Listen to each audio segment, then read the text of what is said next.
Hello दोस्तों, आपको हमारे YouTube channel exam booster quiz में आप स्वागत है। कल साइंस का बायोलॉजी का फर्स्ट चैप्टर देख लिए थे। आज हम फिजिक्स का पहला चैप्टर हो गया था और दूसरा चैप्टर देखेंगे। तो ध्यान दीजिएगा आप लोग। वैसी भौतिक राशि जिसमें दिशा और परिणाम दोनों होता है उसे कौन सी राशि कहते हैं? सदिश राशि कहते हैं। बताइएगा, सदिश राशि है वह बीजगणितीय नियम का पालन करता है या नहीं करता है? करता है। यह ठीक है। साधारण बीजगणित का पालन नहीं करता है। उसके बताइएगा, वैसी भौतिक राशि जिसमें केवल परिणाम हो और दिशा नहीं हो, अदिश राशि कहलाता है। बताइएगा, बल कैसी राशि है? बल सदिश राशि है। उसके बाद बताइएगा, शक्ति कैसी राशि है? शक्ति अदिश राशि है। उसके बाद बताइएगा, गुरुत्व स्थिरांक मतलब कैपिटल जी का मात्रा क्या होता है? ठीक है, न्यूटन मीटर स्क्वायर प्रति केजी स्क्वायर। उसके बाद बताइएगा आप लोग, सेल्सियस ताप, इसका मात्रा क्या होता है? केल्विन। इसका देखिएगा, ताप का हो जाएगा सेल्सियस और मात्रक हो जाएगा केल्विन। मात्रक हो जाएगा सेल्सियस और विमीय सूत्र हो जाएगा केल्विन। उसके बाद बताइएगा, भौतिक राशियां कितनी प्रकार की होती है? दो प्रकार के। कौन कौन? आधारी हो जाएगा सदिश राशि और अदिश राशि। उसके बाद बताइएगा, एक निश्चित दिशा में दो बिंदुओं के बीच लंबवत दूरी को क्या कहते हैं? विस्थापन। सही जवाब विस्थापन कहते हैं। तो बताइएगा, विस्थापन का मात्रा क्या होता है? मीटर होता है। उसके बाद बताइएगा, विस्थापन जो है कैसी राशि है? सदिश राशि। ठीक है, सदिश राशि है। उसके बाद बताइएगा, त्वरण का फार्मूला बताइए। त्वरण सदिश राशि है। त्वरण का फार्मूला क्या होता है? ये होता है वेग में परिवर्तन की दर बढ़ते समय। उसके बाद है न्यूटन का जो है मात्रा क्या होता है? सॉरी गुरुत्व त्वरण का मात्रक बताइएगा। मीटर पर सेकंड स्क्वायर। ठीक है, मीटर पर सेकंड स्क्वायर होता है। बताइए, इसका एक और मात्रक क्या होता है? न्यूटन पर केजी। ठीक है, न्यूटन प्रति केजी।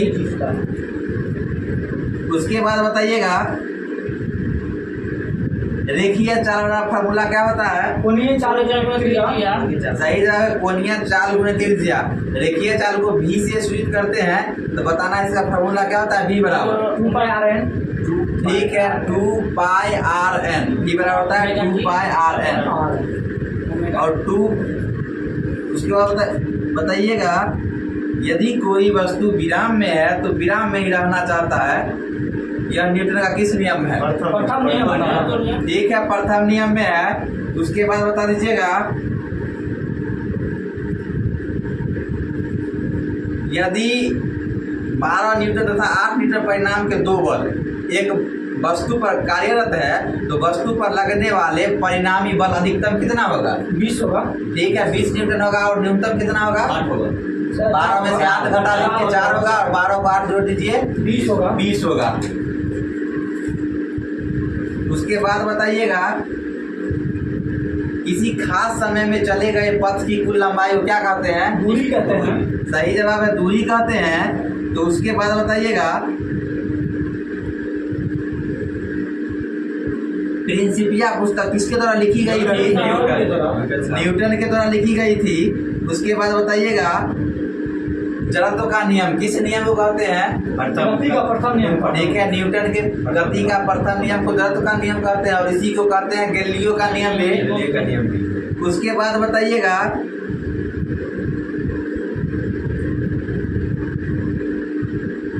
दूरी जो है केवल जो है उसका परिमाण व्यक्त किया जाता है और यह अदिश राशि है। तो बताना है विस्थापन में क्या होता है? ठीक है, विस्थापन में जो है परिमाण के साथ साथ दिशा को भी व्यक्त किया जाता है। उसके बाद बताइएगा अगर किसी वस्तु को हम 5 मीटर ऊंचाई तक फेंका जाता है तो कुल विस्थापन उसका कितना होगा? विस्थापन 0 होगा। ठीक है, विस्थापन 0 होगा और उसकी बीच की दूरी कितनी होगी? 10 मीटर। ठीक है, 10 मीटर होगा। 5 मीटर ऊपर फेंकेंगे, 5 मीटर नीचे आएगा, कुल मिला कितना हो जाएगा दूरी? 10 और विस्थापन हो जाएगा 0।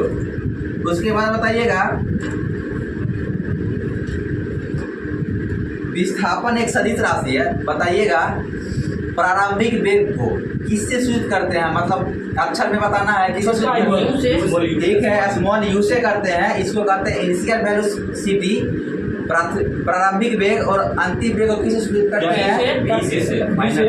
वी से फाइनल वेलोसिटी इंग्लिश में कहते हैं।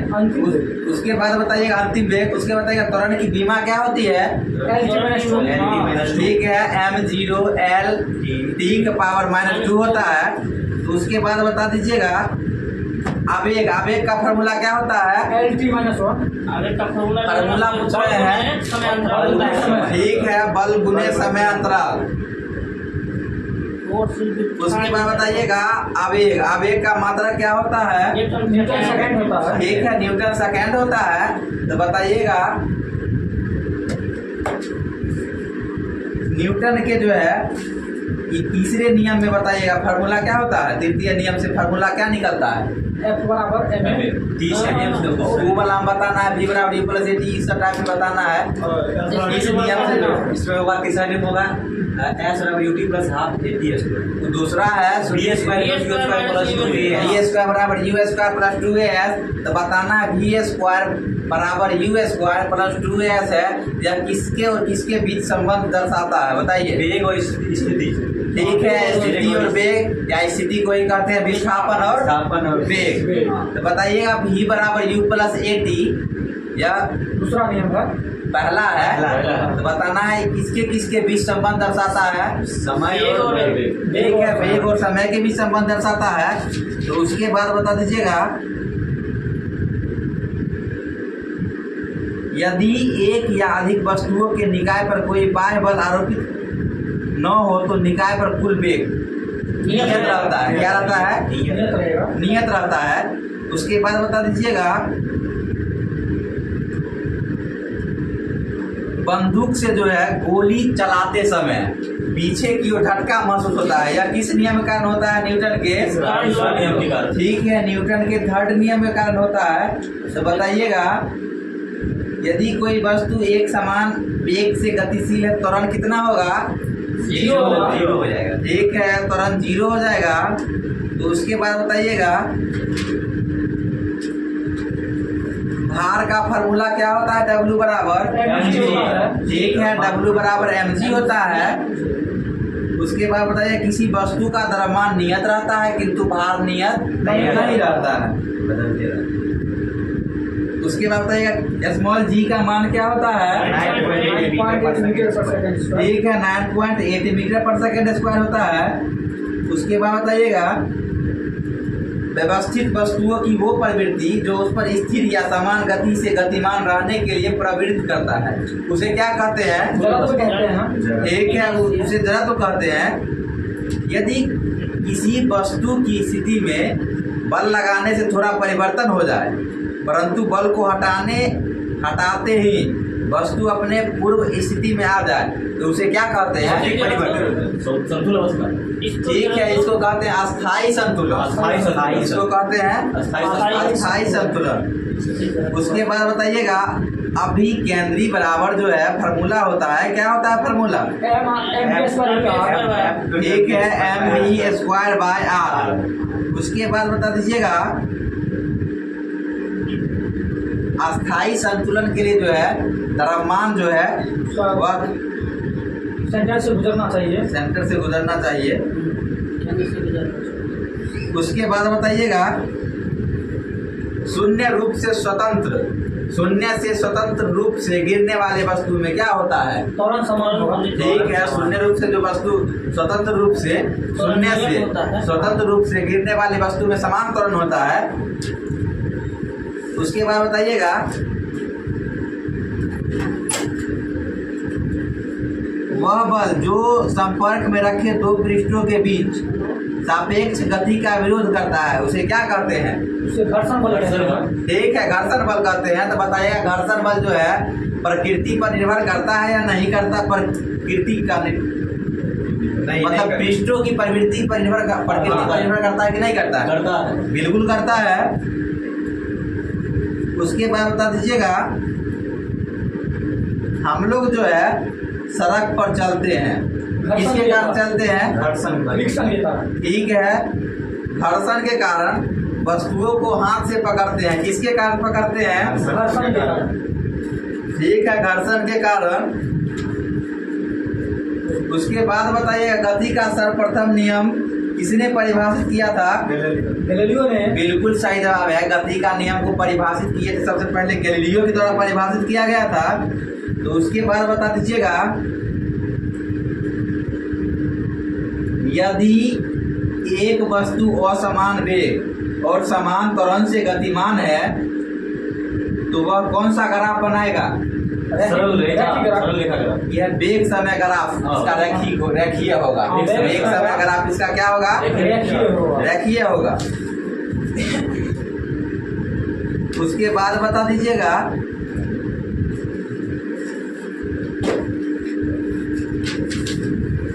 बल आघूर्ण का मात्रा क्या होता है? Newton metre. ठीक है, न्यूटन मीटर होता है इसका।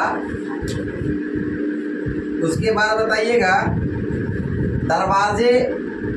दरवाजे के हत्थे को किनारे पर लगाना बल आघूर्ण के कारण। मतलब बल आघूर्ण के कारण लगाते हैं। उसके बाद बताइएगा, बल आघूर्ण बराबर फार्मूला क्या होता है? बल गुने बल बाहु। ठीक है, बल गुने बल भुजा या बल बाहु सही जवाब है। उसके बाद बताइएगा, बल युग्म का उदाहरण जो है एक दीजिए। तो बल युग्म को ही कहते हैं बल आघूर्ण, वही होता है, सेम टू सेम ही रहता है। मतलब जो पेन का ढक्कन खोलना, कुम्हार जो चक्का नहीं घुमाता, वो सब भी है। सब बल आघूर्ण का बल युग्म का उदाहरण देखिए, पेन का ढक्कन खोलना हुआ। उसके बाद चाबी वाली घड़ी को चाबी दिया जाना। उसके बाद बताइएगा, स्क्रू जैक यह किस सिद्धांत पर कार्य करता है? ठीक है, सरल मशीन किस सिद्धांत पर कार्य करता है? ये भी बल आघूर्ण के ही सिद्धांत पर कार्य करता है। उसके बाद बताइएगा, सरल मशीन का एक उदाहरण दीजिए। गिरनी है उत्तोलक, वो सब भी ठीक है, उत्तोलक के अंदर हो गया वो, लेकिन हम बाहर वाला पूछे थे। उत्तोलक हो जाएगा। उसके बाद बताइएगा, वह बिंदु जिसके चारों ओर उत्तोलक की छत स्वतंत्रता पूर्वक घूर्णन कर सकती है उसे क्या कहते हैं? फलक्रम कहते हैं, आलम्ब कहते हैं। ये इंग्लिश में ठीक है फलक्रम, और हिंदी में कहते हैं आलम्ब। उसके बाद अगर कोई पिंड एक ही समय में दो दूरी तय करता है तो उसे क्या कहते हैं? उस गति को क्या कहते हैं? प्रक्षेपण गति। एक है प्रक्षेप गति। जैसे जैसे मिसाइल फेंकने पर मिसाइल की गति किस गति का उदाहरण है? ये भी है प्रक्षेप गति का उदाहरण। ठीक है, भाला फेंकने में भाले की गति और छक्का मारने पर बॉल की गति, ये सब क्या है? ठीक है, हिंदी में हो जाएगा प्रक्षेप गति। इंग्लिश पर ध्यान नहीं दीजिए। प्रोजेक्टाइल मोशन का ही एग्जांपल्स है। चलिएगा ध्यान दीजिए, नेक्स्ट क्वेश्चन बताइए आप लोग। परास मतलब होता है इंग्लिश में रेंज कहते हैं। रेंज को सूचित करते हैं आर के द्वारा। तो बताइएगा आर बराबर फॉर्मूला क्या होता है? बिल्कुल सही जवाब है, u square sine 2 theta by g. तो बताना है जब आप मैक्सिमम परास तय करते हैं इसका फॉर्मूला क्या होगा? आर मैक्स बराबर थीटा के जगह 45 डिग्री रख दीजिए, आ जाएगा। नहीं, यू स्क्वायर बाई जी होगा। अभी नहीं कहना है थीटा के बराबर 45 रखना है, सीधे फॉर्मूला बताना है u square by g. U square by g. उसके बाद बताइएगा महत्तम ऊंचाई। U square sine square theta बटा 2g। सही जवाब है u square sine square theta बटे 2g। उसके बाद बताना है चढ़ान काल का बताइए। उड़ियल काल जिसको कहते हैं। जी है ना नहीं, इसको कहते हैं चढ़ान काल या उतरान काल। u square by 2g। यह छोटका टी, अच्छा यह छोटका टी का मान बताइएगा। ये हो जाएगा u साइन थीटा बाई जी। और बड़का टी होता है मतलब उड़ान काल, इसका होता है 2u साइन थीटा बाई जी। हम पूछे थे उत्तरायण काल, एक होता है चढ़ान काल, एक होता है उत्तरायण काल करने वाला काल। जी। उसके बाद बताइएगा अगर प्रक्षेप्य गति में परास की महत्तम ऊंचाई ये 4 गुने के बराबर है तो प्रक्षेप कोण का मान क्या होगा? 45 डिग्री हो जाएगा। सही जवाब है 45 डिग्री है। 45 डिग्री बनाने वाला भी है और निकालने वाला भी है, हाँ, उसे याद रखिएगा, सुविधा होगा, नहीं तो कोई दिक्कत नहीं है। उसके बाद बताइएगा आप लोग जो है प्रथम श्रेणी में बताइएगा यांत्रिक लाभ कितना होता है? एक है एक से कम। 1 से कम, 1 के बराबर और 1 से एक से अधिक। तीनों हो सकता है। तीनों ठीक होगा। है, 1 से अधिक या 1 से कम। कम या बराबर। ठीक है, बराबर चलेगा। चलेगा चल दौड़ेगा। द्वितीय उत्तोलक में बताइएगा यांत्रिक लाभ 1 से कम, अधिक। 1 से अधिक, द्वितीय में हो जाएगा 1 से अधिक। और तृतीय में 1 से कम। कम और पहला में हो जाएगा 100। पहला 100। तीनों 1 से अधिक 1 से कम और बराबर होगा। बरोबर होगा बरोबर। बताइएगा झूला या किस श्रेणी का उत्तोलक है? प्रथम श्रेणी का उत्तोलक है। ठीक है, फर्स्ट श्रेणी का उत्तोलक है, उत्तोलक है। उसके बाद बताइएगा सिरासी। ये भी फर्स्ट श्रेणी का उत्तोलक है। ठीक है, फर्स्ट श्रेणी का उत्तोलक है। तो बताइएगा उसके बाद उत्तोलक किस सिद्धांत पर कार्य करता है? आर्किमिडीज के सिद्धांत पर कार्य करता है। यह बलागुट के सिद्धांत पर कार्य करता है। ठीक है।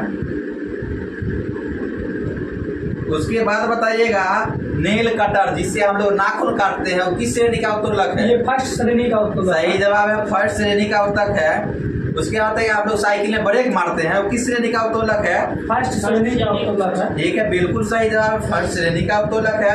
तो बताइएगा नींबू हम लोग निचोड़ने वाले मशीन है वो सब किस श्रेणी का उत्तोलक है? द्वितीय श्रेणी का उत्तोलक है। सही जवाब है द्वितीय श्रेणी का उत्तोलक है। तो बताइएगा एक पहिया पूरा गाड़ी ये किस श्रेणी का उत्तोलक है? ये भी श्रेणी का है। ये भी द्वितीय श्रेणी का है। तो बताइएगा चिमटा ये किस श्रेणी का उत्तोलक है? तृतीय श्रेणी का उत्तोलक है। उसके बाद बताइए यांत्रिक लाभ पर फॉर्मूला क्या होता है? W/P होता है। आयास करता ठीक है, W/P होता है। W मतलब हो गया वेट, वेट बटा P मतलब प्रयास। प्रयास या आयास को कहते हैं। इसका मतलब क्या होगा? यांत्रिक लाभ पर फॉर्मूला हो गया प्रयास भार बट्टे आयास, भार बट्टे आयास। उसके बाद बताइएगा आप लोग के बीच में नेक्स्ट क्वेश्चन पर कर ले रहा है कार्य का मात्रा क्या होता है? जूल होता है। जूल होता है, बिल्कुल सही जवाब है। तो बताइएगा जड़त्व जो है किस पर निर्भर करता है? द्रव्यमान पे। आरोप यह जड़त्व जो है वस्तु के द्रव्यमान पर करता है और त्रिज्या पर करता है, बिल्कुल सही जवाब है। उसके बाद बताइएगा न्यूटन जो है गति का नियम प्रकाशित किए थे, कब किए थे न्यूटन गति का नियम प्रकाशित? 1687 में किए थे। ठीक है, 1687 में किए थे। पुस्तक था प्रिंसिपिया नामक पुस्तक में किए थे। उसके बाद बताइएगा दरी को जो है हम लोग छड़ी पर खाते हैं। दरी को छड़ी से पीटने पर धूल का जो है निकलता है वह किस नियम कारण होता है? न्यूटन के। ठीक है, न्यूटन का फर्स्ट नियम। उसके बाद बताइएगा कांच को पत्थर से मारने पर फूट जाता है और गोली से मारने पर छेद हो जाता है। द्वितीय नियम है द्वितीय नियम जो है न्यूटन ने किस नियम पर होता है? ये नियम है प्रथम लॉ पर ही होता है। किस नियम पर होता है? प्रथम लॉ पर ही होता है। उसके बाद बताइएगा 1 न्यूटन कितना डायन के बराबर होता है? 10/5 है। ठीक है, 10⁵ डायन के बराबर होता है। उसके बाद बताइएगा जब बल विपरीत दिशा में लगता है तो वस्तुओं के दिशाओं के बीच का कोण क्या होता है? 180 डिग्री होता है। ठीक है, 180 डिग्री और समान दिशा में लगता है तो कब हो क्या कितना डिग्री होता है? 0 डिग्री होता है। उसके बाद बताइएगा बड़े कील को अधिक गहराई तक और धंसाने के लिए हम लोग हथौड़ा का प्रयोग करते हैं। आमर का तो बताइएगा न्यूटन ने किस नियम में इसका संवेग उदाहरण दिया गया, बताइएगा। द्वितीय नियम। द्वितीय नियम में बिल्कुल सही जवाब है। उसके बाद बताइएगा चोट का लगना या न्यूटन के किस नियम का ये बताइए। सेकंड चोट लगता है सेकंड नियम। द्वितीय हो जाएगा। चोट कम या अधिक लगेगा तो हो जाएगा द्वितीय नियम, और चोट लगना पूरा पूरी तृतीय नियम। उसके बाद बताइएगा घर्षण जो है कितने प्रकार के होते हैं। कोई घर्षण 4 प्रकार होते हैं। बिल्कुल सही जवाब है, 4 प्रकार के होते हैं घर्षण। घर्षण होते हैं कौन कौन? स्थैतिक घर्षण, सीमांत घर्षण, गतिज घर्षण या उसी को कहते हैं सर्पी घर्षण या लोटनी घर्षण है। उसके बाद बताइएगा कौन सा घर्षण स्थिर अवस्था में होता है। स्थैतिक घर्षण। बिल्कुल सही जवाब है स्थैतिक घर्षण। उसके बाद बताइए घर्षण बल का मान जो है सतहों के क्षेत्रफल पर निर्भर करता है या नहीं करता है। क्षेत्रफल पर नहीं करता। क्षेत्रफल पर निर्भर नहीं करता है और सतहों की प्रकृति पर निर्भर करता है। क्षेत्रफल पर निर्भर नहीं करेगा, प्रकृति पर निर्भर करेगा। उसके बाद बताइएगा वह घर्षण जो किसी वस्तु पर तब कार्य करता है जब वस्तु सरकने की स्थिति में होता है। बताओ उस घर्षण को क्या कहते हैं? सर्पी घर्षण या स्लाइडिंग फ्रिक्शन। उसको कहते हैं सीमांत घर्षण। क्या कहते हैं? सीमांत। जब सरकने की स्थिति में हो और जब जो है फिसल जाता है आनत तल पर तो क्या हो जाएगा? उसको कहेंगे सर्पी घर्षण या गतिज घर्षण। और जब गोल गोल घूमेगा तो रोलिंग उसी को कहेंगे रोलिंग घर्षण। रोलिंग फ्रिक्शन यानी रोल कर। चलिएगा बताइएगा बॉल बेरिंग के द्वारा गतिज घर्षण को किस घर्षण में परिवर्तित कर देते हैं? रोलिंग ठीक है, रोलिंग घर्षण या इसी को कहते हैं लोटनी घर्षण। उसके बाद बताइएगा घर्षण के कारण ही हम लोग जो है बालू में नहीं चल पाते हैं और पाते हैं सर। आपके कहने से बालू का घेर में चल पाइएगा आप लोग की नहीं चल पाइएगा। वही घर्षण के कारण हम लोग रोड पर जो बनियास चलते हैं और पानी में जो है चलने में हमको बहुत जो है कठिनाई होता है और तेल पे छिड़ जाते हैं। अब तेल पे जो है छिड़ जाते हैं, फिसल जाते हैं। बर्फ पर चढ़ नहीं पाते। चलिए उदाहरण बहुत है। उसके बाद बताइएगा घर्षण गुणांक का मान जो है कितना से कितना के बीच होता है? बताइए। 0.0 से के बीच होता है। बिल्कुल सही जवाब है मिथुन जी के द्वारा 0 से 1 होता है। उसके बाद बता दीजिएगा नेक्स्ट क्वेश्चन आप लोगों के बीच। एक व्यक्ति स्थिर पानी में नाव पर खड़ा है। यदि नाव तट की ओर चलता है तो नाव क्या होगी? तट से दूर भागेगा। बिल्कुल जो है तट से वो क्या होगा? दूर भागेगी। उसके बाद बताइएगा वेग में परिवर्तन की दर को क्या कहते हैं? त्वरण कहते हैं। बिल्कुल सही जवाब है। उसके बाद बताइएगा दो सतहों के बीच सतह की अनियमितताओं के परिणाम स्वरूप क्या होता है? घर्षण बल लगता है। सही जवाब है घर्षण बल लगता है। उसके बाद बताइएगा F बराबर क्या फॉर्मूला होता है? बल बराबर ठीक है ma होता है मास गुने त्वरण। उसके बाद बताइएगा कार्य बराबर बताइएगा फॉर्मूला क्या होता है? W बराबर ठीक है F cos थीटा होता है। तो बताइएगा कार्य का बीमा क्या होता है? बताइएगा निकालने वाला क्वेश्चन है। गलत हो गया। ML² और T-2 बिल्कुल सही जवाब रोशन जी के द्वारा। उसके बताइएगा 1 जूल कितना अर्ग के बराबर होता है? ठीक है बिल्कुल सही जवाब है 10 के पावर 7 अर्ग के बराबर होता है। उसके बाद बताइए अगर कोई वस्तु 10 किलो बोझा लेकर कई वर्षों तक खड़ा है तो किया गया कार्य क्या होगा? क्यों होगा? 0 जो है विस्थापन जो है 0 हो जाएगा या उसके बीच का कोण भी 90 डिग्री है, ये भी हो सकता है। उसके बाद बताइएगा कार्य करने की दर को क्या कहते हैं? बिल्कुल सही जवाब शक्ति कहते हैं। और क्षमता को क्या कहते हैं? ठीक है ऊर्जा कहते हैं। ऊर्जा की वाणिज्यिक इकाई क्या है? किलोवाट घंटा। क्या होता है? किलोवाट घंटा होता है। उसके बाद बताइए यांत्रिक ऊर्जा कितनी प्रकार की होती है? दो प्रकार के। दो ही प्रकार के। तो कौन कौन प्रकार के होता है? पोटेंशियल और काइनेटिक। सही जवाब है काइनेटिक एनर्जी और पोटेंशियल एनर्जी, जिसको हिंदी में कहते हैं गतिज ऊर्जा और स्थितिज ऊर्जा। ऊर्जा।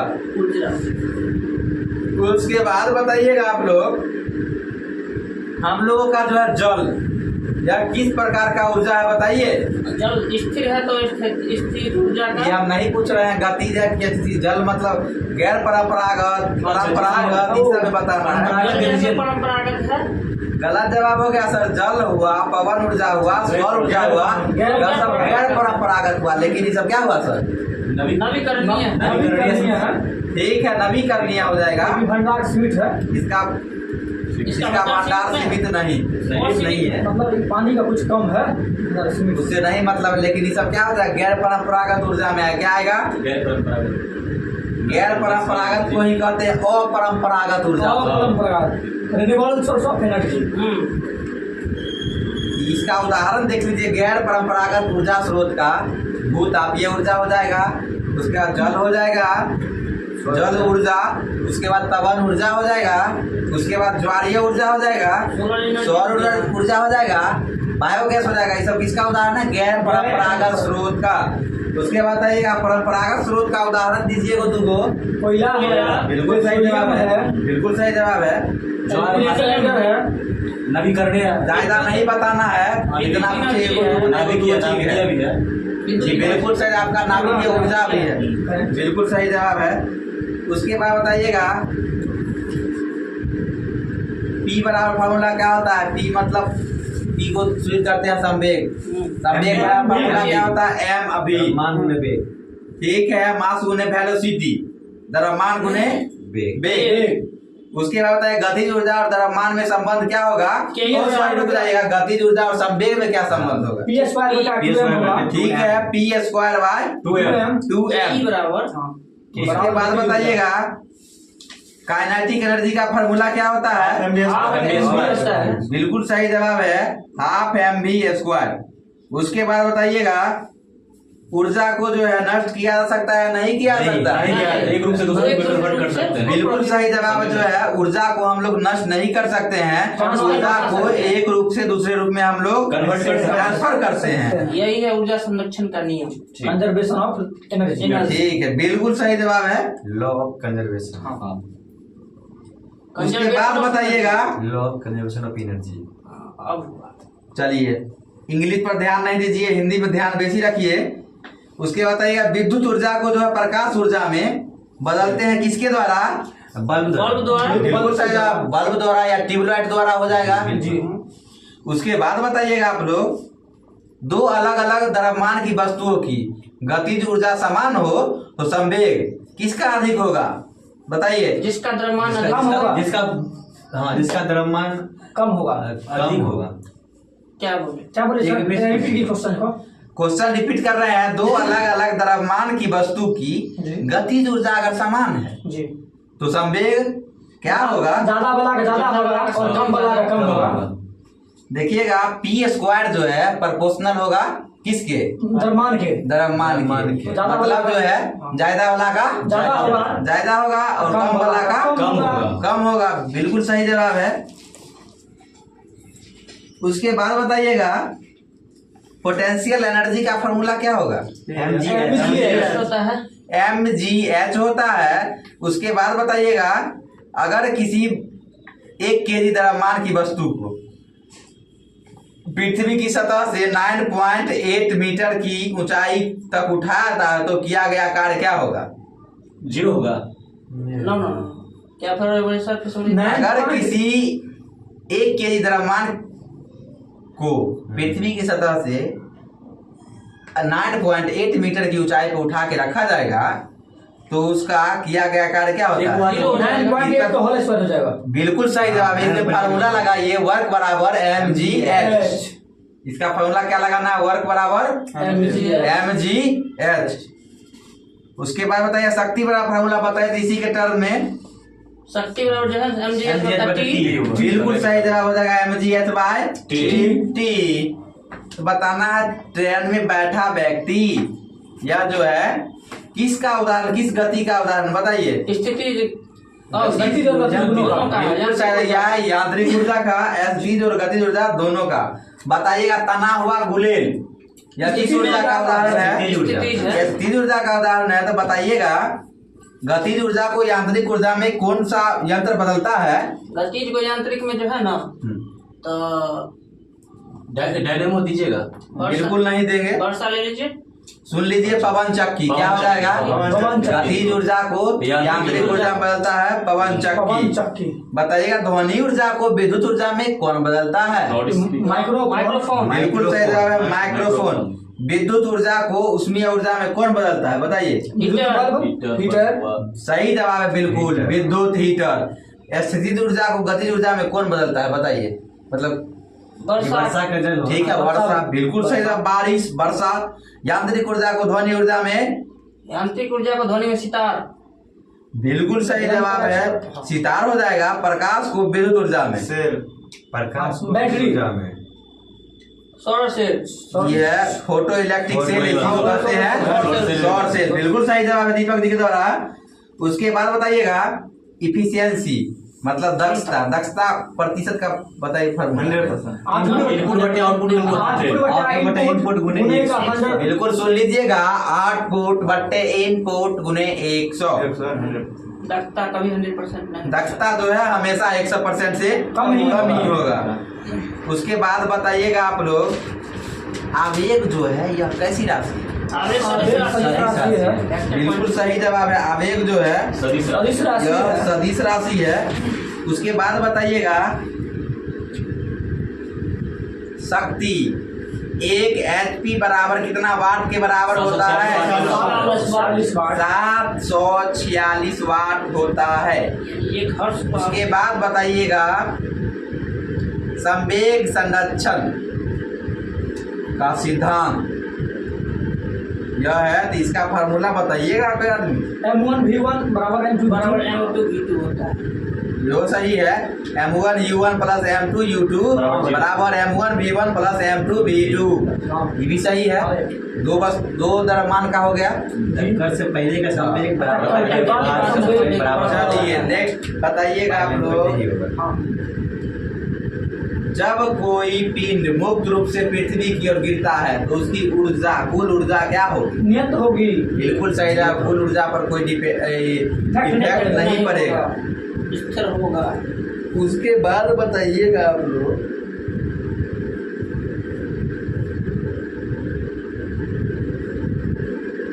दाब बराबर क्या फॉर्मूला होता है?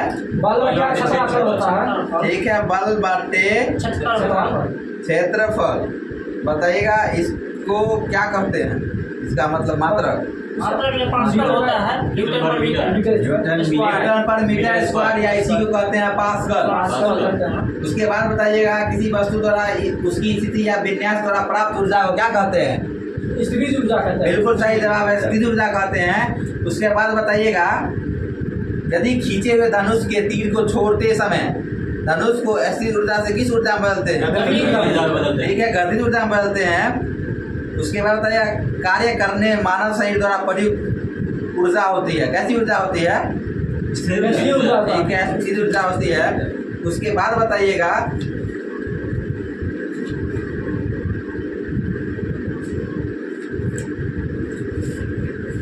चलिए नेक्स्ट क्वेश्चन बताइएगा, गुरुत्वाकर्षण। गुरुत्वाकर्षण का बताइएगा, F बराबर फॉर्मूला क्या होता है? Gm1 M2 बटा R²।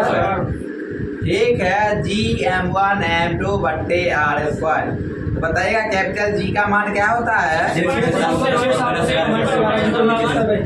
है, 6.67 × 10⁻11 न्यूटन मीटर स्क्वायर प्रति केजी स्क्वायर होता है। उसके बाद किसी वस्तु पर लगाए गए गुरुत्वाकर्षण बल को क्या कहते हैं? किसी वस्तु पर लगाए गए गुरुत्वाकर्षण बल को क्या कहते हैं? इसको कहते हैं वजन। क्या कहते हैं? वजन। बताएगा जी की खोज को किनके द्वारा किया गया है? बिल्कुल सही जवाब है, कैवेंडिश के द्वारा किया गया है। उसके बाद बताइएगा कैपिटल जी का मान जो है पूरे ब्रह्मांड में बदलेगा या नहीं बदलेगा? कहीं नहीं बदलेगा। बिल्कुल जवाब है, कहीं नहीं बदलेगा। इसीलिए इसको बोला जाता है सार्वत्रिक नियतांक। जी नामों से नहीं Universal- आ जाएगा, वही बोलिएगा। गुरुत्वाकर्षण बल जो है कैसा बल होता है? एक सदिश ये मतलब ही सार्वत्रिक कमजोर बल यह होता है। बहुत कमजोर बहुत कमजोर, क्या छीन होता बल है? होता है। छीन बल। कमजोर बल होता है। छीन- छीन बल। तीन बहुत उसके बाद बताइएगा, नेक्स्ट क्वेश्चन आप लोग प्रकट हो रहा है। ध्रुव पर बताइए गुरुत्व त्वरण का मान विषुवत रेखा की तुलना में अधिक कम होता है या अधिक होता है? अधिक होता है। बिल्कुल सही जवाब है, अधिक होता है। तो बताइएगा हाइड्रोलिक मशीन, हाइड्रोलिक ब्रेक किस सिद्धांत पर कार्य करता है? पास्कल। यह जो है पास्कल के सिद्धांत पर कार्य करता है। तो बताइए पृथ्वी के केंद्र पर गुरुत्व त्वरण का मान क्या होगा? शून्य होगा। सूर्य केंद्र पर, ठीक है। बिल्कुल सही जवाब है, शून्य होगा। तो बताइए सतह पृथ्वी की सतह से गहराई बढ़ने पर कैपिटल स्मॉल जी का मान क्या होगा? घटेगा। घटेगा। बिल्कुल सही जवाब। नीचे चाहे नीचे जाएंगे चाहे ऊपर जाएंगे, नीचे जाना है या ऊपर जाना है, क्या होगा? स्मॉल जी का मान घटवे करेगा। और ध्रुव पर क्या रहेगा? बढ़वे करेगा। मैक्सिमम रहेगा, मैक्सिमम हो जाएगा। मैक्सिमम रहेगा, बढ़ेगा नहीं, अधिक रहेगा।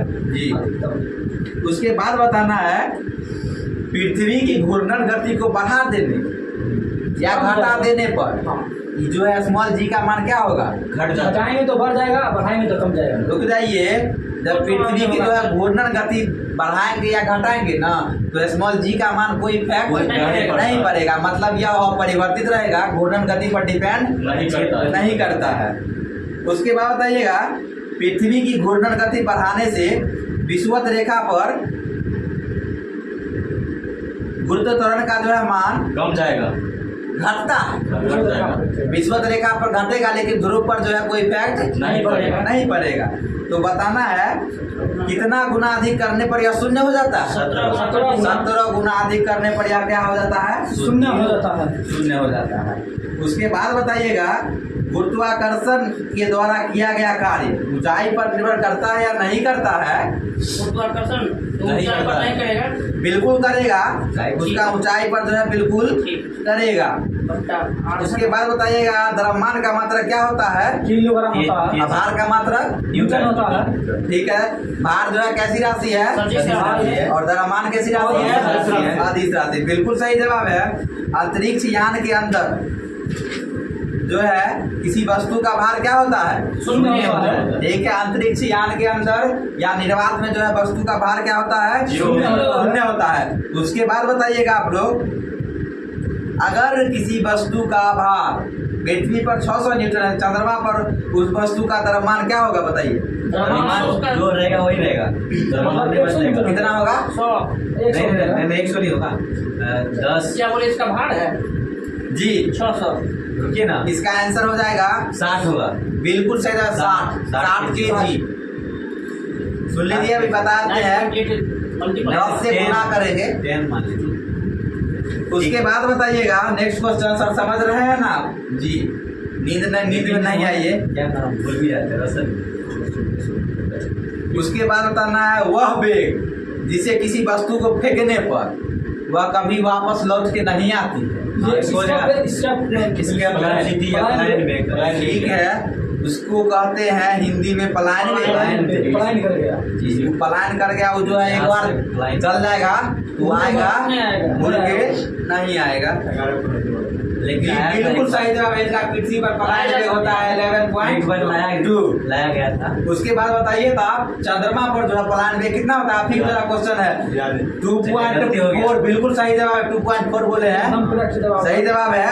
उसके बाद सूर्य का पलायन वेग कितना होता है? 42। बिल्कुल सही जवाब है, सही था। 42 होता है किलोमीटर पर सेकंड में। सब जो है पलायन वेग का मान होता है किलोमीटर पर सेकंड। आपका तीनों क्वेश्चन सही था, बहुत बढ़िया। उसके बाद बताइएगा चंद्रमा पर देखने पर अंतरिक्ष कैसा दिखाई देता है? काला। बिल्कुल सही जवाब है। उसके बाद बताइएगा कोई भी ग्रह सूर्य के चारों ओर किसी कक्षा में जिस वेग से चक्कर लगाता है उसे क्या कहते हैं? कक्षीय वेग। बिल्कुल सही जवाब है, कक्षीय वेग कहते हैं। तो बताइएगा सर कक्षीय वेग और पलायन वेग का अनुपात √2। ठीक है, उल्टा हो जाएगा।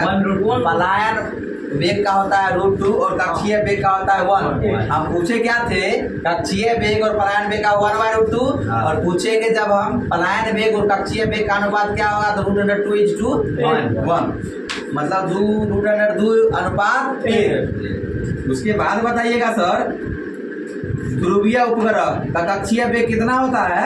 ध्रुवीय उपग्रह के तो 6 ही लीजिए तो लेना नहीं है, आंसर बोलिए। 36। इसका आंसर हो जाएगा 8 किलोमीटर पर सेकेंड। तो बताइएगा सर, वैसे उपग्रह जो पृथ्वी के नजदीक कक्षा में चक्कर लगाते हैं उसे क्या कहते हैं? पृथ्वी की जो है नजदीक कक्षा में चक्कर लगाते हैं उसे कहते हैं ध्रुवीय उपग्रह।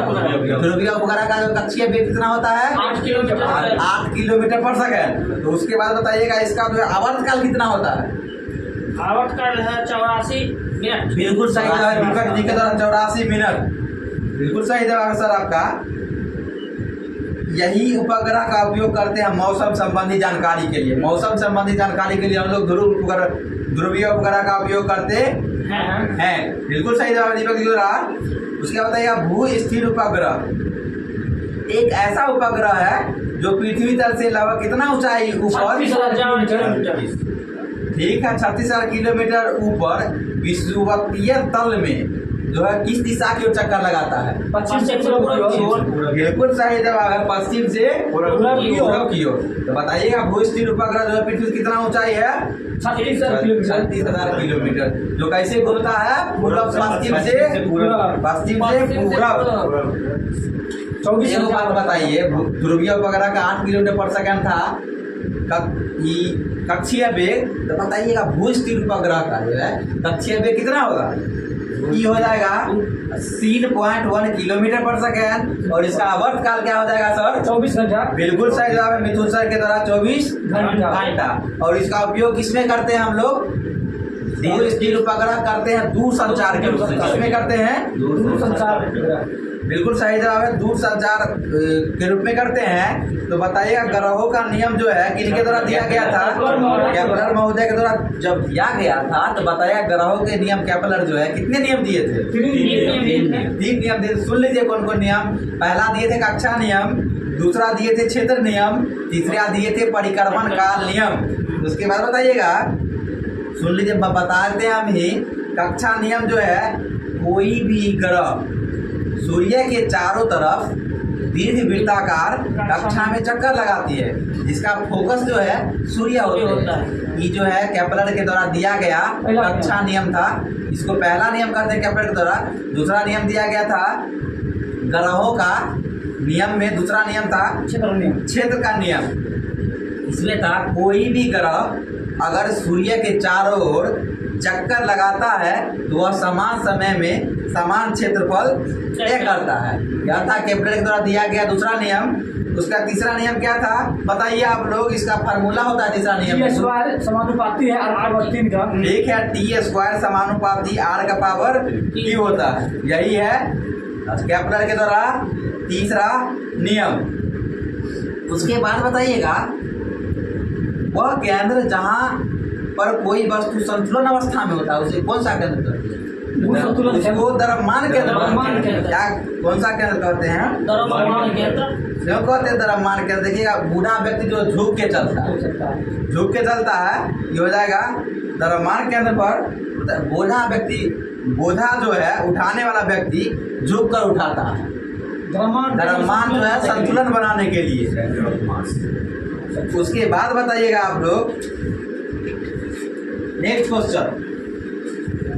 एक समान वेग से ऊपर जा रहा है लिफ्ट, तो उसका त्वरण क्या हो जाएगा? एक समान तो 0 रहेगा। जब ये एक समान वेग होगा तो त्वरण क्या हो जाएगा? 0 होगा। ऊपर जाएगा या नीचे आएगा तो क्या हो जाएगा? 0 होगा। 0 हो जाएगा। सॉरी सुनिएगा, जब लिफ्ट जो है एक समान वेग से नीचे आएगा तो उसका जो है भार जो है क्या हो जाएगा? और परिवर्तित रहेगा, लेकिन त्वरण जो है क्या होगा? 0 ही रहेगा। क्या रहेगा? 0 ही रहेगा। ठीक है, चलिए क्वेश्चन बताइएगा। लिफ्ट एक समान त्वरण से ऊपर जाएगा तो भार क्या होगा?